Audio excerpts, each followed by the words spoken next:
पौष के पवित्र महीने में आज हम सब आय श्री सोनल मां की जन्म शताब्दी के साक्षी बन रहे हैं।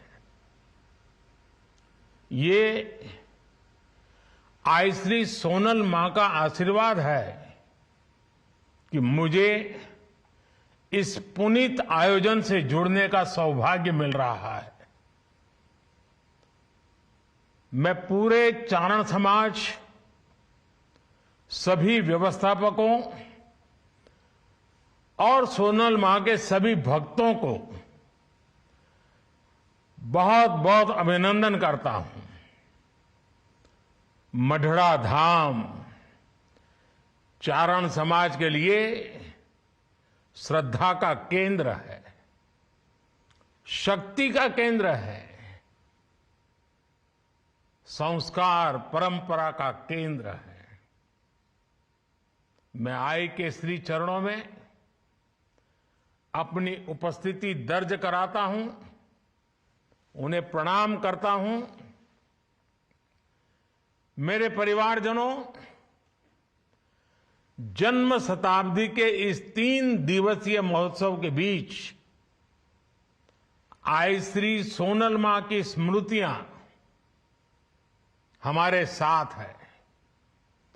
भगवती स्वरूपा सोनल मां इस बात का साक्षात उदाहरण रही है कि भारत भूमि किसी भी युग में अवतारी आत्माओं से खाली नहीं होती है। गुजरात और सौराष्ट्र की ये धरती तो खास तौर पर महान संतों और विभूतियों की भूमि रही है।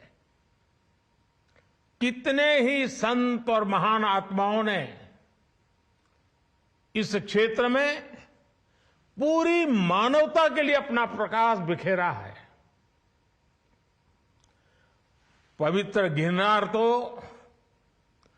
साक्षात भगवान दत्तात्रेय और अनगिनत संतों का स्थान रहा है।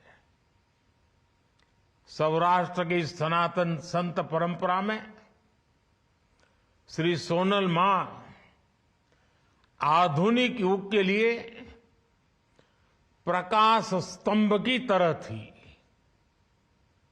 उनकी आध्यात्मिक ऊर्जा, उनकी मानवीय शिक्षाएं, उनकी तपस्या,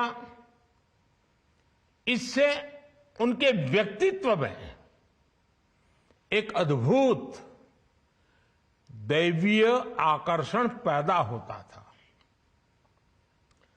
उसकी अनुभूति आज भी जूनागढ़ और मढ़ड़ा के सोनल धाम में की जा सकती है। भाइयों बहनों, सोनल मां का पूरा जीवन जन कल्याण के लिए, देश और धर्म की सेवा के लिए समर्पित रहा।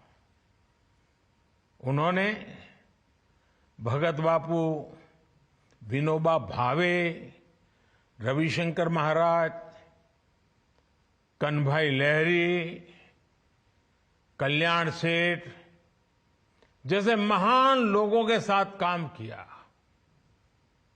चारण समाज के विद्वानों के बीच उनका एक विशेष स्थान हुआ करता था। उन्होंने कितने ही युवाओं को दिशा दिखाकर उनका जीवन बदला। उन्होंने समाज में शिक्षा के प्रसार के लिए अद्भुत काम किया। सोनल मां ने व्यसन और नशे के अंधकार से समाज को निकालकर नई रोशनी दी। सोनल मां समाज को कुरीतियों से बचाने के लिए निरंतर काम करती रही। कच्छ के वोवार गांव से उन्होंने बहुत बड़ा प्रतिज्ञा अभियान शुरू किया था। उन्होंने परिश्रम करके आत्मनिर्भर बनने पर हर किसी को सीख दी थी और उस पर जोर दिया था। पशुधन के प्रति भी उनका उतना ही बल था। पशुधन की रक्षा करने पर वो हर क्षेत्र में, हर समय आग्रह करती थी। साथियों, आध्यात्मिक और सामाजिक कार्यों के साथ ही सोनल मां देश की एकता और देश की अखंडता की भी एक मजबूत प्रहरी थी। भारत विभाजन के समय जब जूनागढ़ को तोड़ने की साजिश चल रही थी, तब उसके खिलाफ सोनल मां चंडी की तरह उठ खड़ी हुई थी। मेरे परिवारजनों, आज श्री सोनल मां देश के लिए, चारण समाज के लिए, माता सरस्वती के सभी उपासकों के लिए महान योगदान की एक महान प्रतीक थी।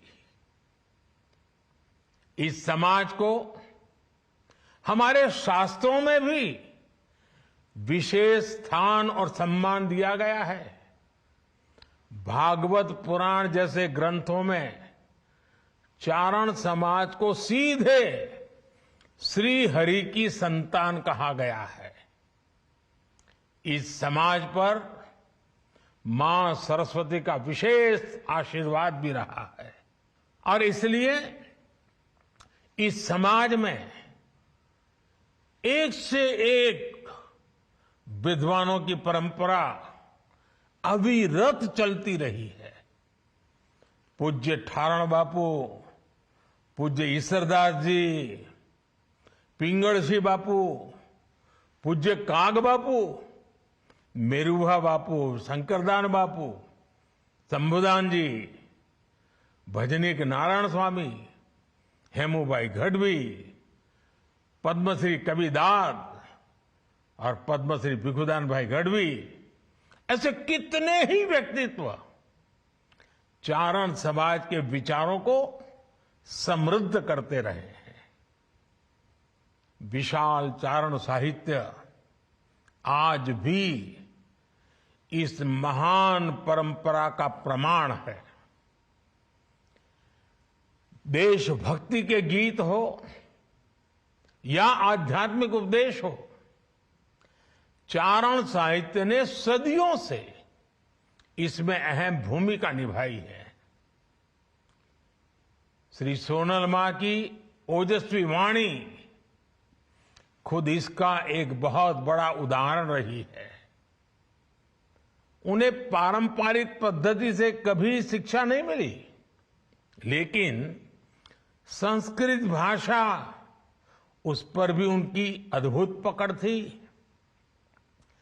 शास्त्रों का उन्हें गहराई से ज्ञान प्राप्त था।